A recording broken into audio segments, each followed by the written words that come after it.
کر رہے ہیں. جزاک اللہ خیر. بریگیڈیئر صاحب, پہلا سوال, یہ جو امریکہ ہم پہ پابندیاں لگا رہا ہے, ہم جس طرح بھی بیلسٹک میزائلز کی جو کمپنیز تھی, وینڈر کمپنیز, ان کے اوپر پابندی لگائی گئی ہے, پہلے بھی لگائی گئی تھی کچھ چینی کمپنیوں کے اوپر, اور ایکسپیکٹ یہ کیا جا رہا ہے کہ ٹرمپ کے آنے کے بعد کچھ P T I favourable policies international establishment C I A کی طرف سے دی جائیں گی پاکستان کو, اور کچھ ایسی مینوورنگ کرنے کی کوشش کی جائے گی کہ پی ٹی آئی کے لیڈر جیل سے باہر آ سکیں, اور 20 جنوری تک کا جو ٹائم ہے وہ بہت ضروری ہے اس وقت ان کو گزارنا, اور 20 جنوری کے بعد سچویشن کلیئر ہوگی کہ کہاں جاتا ہے اونٹ, کس کروٹ بیٹھتا ہے. آپ کا اس کے اوپر کیا اوپینین ہے سر؟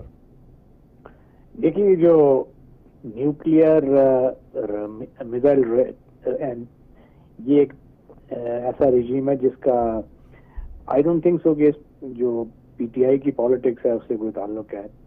یہ آپ نے دیکھا ہے کہ تسلسل سے جاری ہے. اپریل میں ایک 12 رشین اور 3 چینی کمپنیوں پر پابندی لگی تھی جو میزائل اپلیکیبل ٹیکنالوجی فراہم کرتے تھے ان کے اوپر امریکہ کی طرف سے.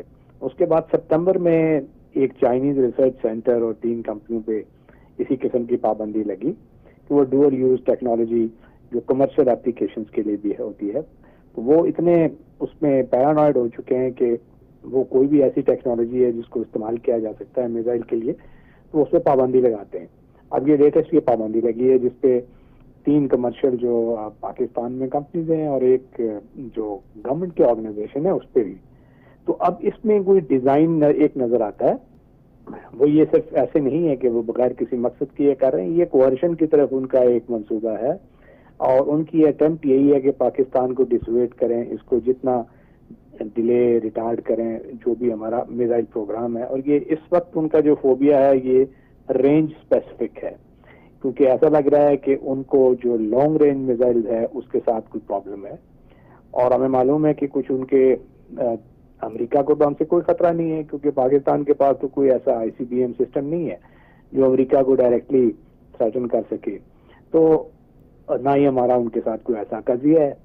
تو اب ان کے کچھ دوست ہیں جو شاید یہ سمجھتے ہیں کہ ان کی طرف کوئی تھریٹ پاکستان کا جو میزائل سسٹم ہے جو نیوکلیئر کیپبل ہے وہ خاص طور پہ وہ کوئی تھریٹ پروجیکٹ کرے گا, تو وہ اس کو ایگ آن کر رہے ہیں. اس میں بھارت بھی, یہاں پہ ایک ساؤتھ ایشیا میں تو بھارت ہے, بیونڈ ساؤتھ ایشیا آپ کو معلوم ہے وہ کون لوگ ہیں, تو ان کو یہ فیئر سائیکوسس ہے کہ اگر ہماری تک یہ رینج پہنچ گیا تو پھر شاید, مگر یہ ساری مفروضے ہیں اور یہ اوور ری ایکشن ہے, بدقسمتی سے ڈبل سٹینڈرڈز ہیں, ڈسکریمنیشن ہے, اور جتنے بھی نیوکلیئر پرولیفریشن اور نیوکلیئر ایکسپورٹ کنٹرول کے رجیم ہیں ان سب کی یہ خلاف ورزی ہے.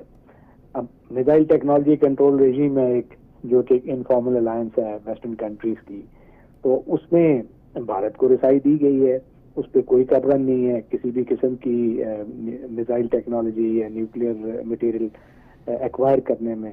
اسی طرح ایک 45 ممالک کا نیوکلیئر سپلائر گروپ ہے جو بنا ہی بھارت کو روکنے کے لیے تھا 1974 میں جب بھارت نے اپنا نیوکلیئر ایکسپلوژن کیا تھا. آپ دیکھیں آئرنی اس چیز کی کہ اسی ملک کے خلاف وہ ہوا تھا اور اسی ملک کو اس نے ویور دے دیا, یعنی کہ ایگزامپٹ کر دیا کہ ابھی آپ نیوکلیئر سپلائرز گروپ کی جو ریسٹرکشنز ہیں اس سے ایگزامپٹ ہیں. دنیا بھر سے آپ فیول بھی منگوا سکتے ہیں, ری ایکٹرز بھی منگوا سکتے ہیں, میزائل ٹیکنالوجی پروپلشن کی غرضے کی ہر قسم کی جو لیٹسٹ ٹیکنالوجی ہے اس پہ قدغن وہ ختم ہو گئی ہے. تو یہ ایک بہت بڑا ڈبل سٹینڈرڈ ہے. اگر اس کی مورل اگر ہائی گراؤنڈ لینا ہے تو پھر سب پہ ایکولی ایپلیکیبل ہونا چاہیے. I completely agree sir, well said. In fact double standard سے مجھے کچھ اور بھی یاد آ رہا ہے. ہم جانتے ہیں سر کہ ایرانی تیل جو ہے وہ انڈیا بھی لے سکتا ہے, چائنا بھی لے سکتا ہے, ہمارے اوپر پابندی ہم نہیں لے سکتے. سر ایک ڈبل سٹینڈرڈ اور آبزرو کیا جا رہا ہے سر, وہ ڈبل سٹینڈرڈ یہ آبزرو کیا جا رہا ہے, تھوڑا پولیٹیکل سوال بھی آپ سے پوچھ رہا ہوں. فار ایگزامپل ہماری موجودہ ڈیفینس منسٹر ہیں سر, وہ یہ کہتے ہیں کہ اس وقت اگر کرپشن پاکستان میں اتنی ہے کہ 50% بھی کم ہو جائے ہمیں کسی قرضے کی ضرورت نہیں ہے. ایک بیوروکریٹ ایسا ہے اس کو شادی پہ 400 کروڑ کی سلامی پڑتی ہے, کسٹم کلیکٹر کے لیے 40-50 کروڑ کی رشوت کو بڑی بات نہیں ہے, این سی پی گاڑیاں ہو حلال حرام کوئی فرق نہیں پڑا ہے. ایک وزیر دفاع سر جب پاکستان میں ایسی باتیں کرتا ہے, اور پھر ہم دوسری طرف کیا دیکھتے ہیں سر, فار ایگزامپل ہمارے پرائم منسٹر باہر جاتے ہیں, وہ کہتے ہیں ہم آرٹیفیشل انٹیلیجنس پہ کام کر رہے ہیں, ہم آئی ٹی سیکٹر پہ کام کر رہے ہیں, ہم جاب سیکرز نہیں جاب کریٹرز بنانا چاہتے ہیں. اور گراؤنڈ ریالٹی کیا ہے سر؟ گراؤنڈ ریالٹی یہ ہے کہ انٹرنیٹ بند ہے لاکھوں کی تعداد میں. ہر سال تقریباً 10 لاکھ نوجوان ملک چھوڑ کے چلے جاتے ہیں. لاکھوں کی تعداد میں تقریباً 40 لاکھ پچھلے 5 سالوں میں انلیگل جانے کی کوشش کرتے ہیں, کشتیوں میں مر جاتے ہیں, 25 لاکھ روپے دے کے 25 لاکھ کا کاروبار پاکستان میں کرنے کو تیار نہیں ہوتے ہیں. اس وقت جو کرنٹ پولیٹیکل سیناریو ہے, سوشل امپیکٹ اس کا جو آ رہا ہے ہماری قوم کے اوپر, اس سے بھی ایک ڈبل سٹینڈرڈ مجھے نظر آتا ہے. کیا آپ کو وہ نظر آتا ہے بریگیڈیئر صاحب؟ دیکھیے میں اتنا کہوں گا کہ ہمیں چیزیں بہتر کرنے کی ضرورت ہے, گورننس بہتر کرنے کی ضرورت ہے, کیونکہ ہر چیز گورننس سے فلو کرتی ہے. اکنامک اسٹیبلٹی بھی اس سے آتی ہے, پولیٹیکل اسٹیبلٹی بھی اسی سے آتی ہے. اور جس طرح دیکھیے کہ چین میں ایک نظام ہے, وہ حالانکہ وہ جمہوری نظام نہیں ہے, مگر اس کے باوجود وہ گڈ گورننس سے انہوں نے 800 ملین سے لگ بھگ افراد جو ہیں وہ خطر غربت سے اوپر لے کے آئے ہیں. تو اب یہاں ہم اگر اس طرح کی جمہوریت کا ہم بات کرتے رہے مگر ایکچولی ثمرات اس کی عوام کو نہ پہنچے, تو وہ پہنچنے چاہیے, اور اس پہ تو کوئی کلام نہیں آیا. Agree with you. کیونکہ سر آج یورپین یونین کی جو ایجنسی فار اسائلم سیکرز ہے, اس نے نمبرز جاری کیے ہیں بریگیڈیئر صاحب, اور وہ کہتے ہیں کہ ایک سال میں 28,000 لوگوں نے اسائلم سیک کیا ہے. صرف یورپ کی بات ہو رہی ہے. جس سپیڈ سے نوجوان باہر جا رہے ہیں, اسمگل ہو رہے ہیں, ہیومن ٹریفکنگ پہ کنٹرول نہیں پایا جا رہا, and it's a common norm sir, کہ لوگ جانتے ہیں کہ یار اگر پیسے کم ہیں تو کسی غلط طریقے سے باہر چلے جاؤ, ایف آئی اے ہو, دوسرے ادارے ہوں. اور یورپین یونین کی ایجنسی نے یہ بھی لکھا ہے کہ اس کی وجہ کیا ہے. وہ سر کہتے ہیں اس کی وجہ ہے کمزور جمہوریت, نظام عدل کا نہ ہونا, اور اگر سرکاری حکام کی ملی بھگت بھی ساتھ آ جائے تو کیا بات ہے, اسی وجہ سے سب کچھ ہو رہا ہے. مس مینجمنٹ ہے, بیڈ گورننس ہے, یا ڈبل سٹینڈرڈ ہے سر؟ کیا ہمارے رولرز حکمراں چاہتے ہیں اس کو صحیح کرنا, یا پھر وہ کیونکہ ایسی جگاڑی طریقے سے پاور میں آ جاتے ہیں کہ پھر پرواہ نہیں کرتے ہیں کہ یار کیا ہو رہا ہے ملک کا حال؟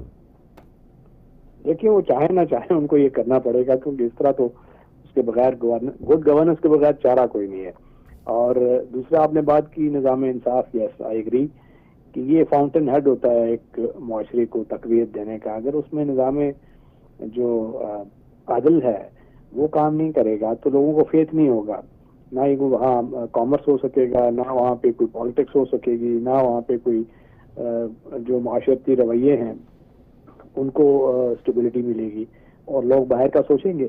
آبویسلی لوگ باہر کیوں جاتے ہیں؟ ہمارے جوان ہیں, ایک تو ہمارا پاپولیشن کا ایشو ہے. آپ کو معلوم ہے کہ خطے میں سب سے تیز ہماری وہ پاپولیشن ایکسپلوژن ہے, اور اس کے وزا وز ہماری جو اکنامک گروتھ ہے اور اپرچونٹیز ہیں یا جاب کریشن ہے وہ is not keeping pace with that. تو جب وہ نہیں ہوگا تو یہ جو کھیپ ہمارے نوجوانوں کی تیار ہو رہی ہے تو اس میں کہیں تو جابس کے لیے اپلائی کرنا ہے. تو اگر وہ باہر جا رہے ہیں تو یہ چنبے کی بات نہیں ہے. زیادہ اہم چیز یہ ہے کہ باہر جانا کوئی زیادہ کنسرن کی بات نہیں ہے. اہم چیز یہ ہے کہ وہ وہاں سے واپس آئیں. جس طرح کہ چینی بہت بڑی تعداد میں جاتے ہیں باہر, امریکہ کی یونیورسٹیوں میں جتنی چائنیز اسٹوڈنٹس ہیں وہ ہم سے بہت زیادہ ہے, مگر وہ واپس آتے ہیں, ان میں سے 90% واپس آتے ہیں اپنی یونیورسٹیوں میں, اپنی انڈسٹری میں جا کے اس کا ایک یوزفل حصہ بنتے ہیں. تو ہمیں وہ انیبلنگ انوائرمنٹ کریٹ کرنا ہے اپنی یوتھ کے لیے, انڈسٹری کو فروغ دینا ہے. یوتھ کہہ رہی ہے کہ یہاں کرپشن بہت ہے, ہم کیا کریں گے یہاں کر کے, یہاں کو کاروبار بھی کریں گے تو ہمیں 10 قسم کی رشوتیں دینی پڑیں گی. اور ہمارے وزیر دفاع خود کہہ رہے ہیں کرپشن دیکھیں سر, 4 ارب کی سلامی, سوچئے تو صحیح ذرا آنکھیں بند کر کے سر, کہ 400 کروڑ کی شادی پہ صرف آپ کو سلامی ملے. تو یہ حالات کرپشن کا خاتمہ نہ نیب کر رہی ہے نہ اینٹی کرپشن سر. دیکھیں وہ آئی ایگری کرپشن آبویسلی اس کو تو ٹھیک کرنا ہے. اب انڈیا ہے, انڈیا میں بہت کرپشن ہے. اب اگر انڈیا میں کچھ ایسی اکنامک ٹیک آف کیا ہے کہ وہاں کی اکانومی اس میں آپ دیکھیں کہ اس کی وجہ سے وہاں بھی پاکٹس آف جو انیکویلٹیز بہت ہیں, مگر اس کے باوجود وہاں کی اپرچونٹیز اور ادھر جو ان کی انڈسٹری ہے ان کو جب وہ ایکسپورٹ کرتے ہیں اپنا ہیومن ریسورس تو وہ اس کو واپس آ کے بھی وہ ایبزارب ہوتا ہے. تو ہمیں بھی وہ انڈسٹریل سیٹ اپ بنانا ہے, اور وہ ایسی اکنامک اپرچونٹی کمرشل اور اکنامک ود انڈسٹریل بیس کے بغیر نہیں بن سکتی. اور ہم نے جو آئی ٹی میں ہمارا پوٹینشیل ہے اس کو آپٹیمائز کرنا ہے. یہ ساری چیزیں ہیں کرنے والی. دے جسٹس اور کرپشن کو ختم کرنا سارا یہ گورننس فنکشن ہے. تو اور گورننس جب بہتر ہوگی تو تبھی یہ تمام چیزیں ٹھیک ہوں گی. اب سر اللہ کرے گورننس بہتر ہو جائے, کیونکہ آئی تھنک جب تک گورننس بہتر ہوگی لوگوں کا اعتماد گورنمنٹ پہ ختم ہو جائے گا. سر ایک آف کورس آپ بھی پاکستان میں رہتے ہیں سر, پاکستان کے حالات سے بخوبی واقف ہیں. سر ایک سوال جو لوگ آپ سے بھی اپنی محفلوں میں چائے کے محفلیں پوچھتے ہوں گے کہ آخر یہ پی ٹی آئی اور اسٹیبلشمنٹ کی تلخیاں کب ختم ہوں گی, کیا جواب دیتے ہیں سر آپ؟ دیکھیں یہ تو ایک سیاسی سوال ہے, کوئی سیاستدان سے کریں. I am not a political expert.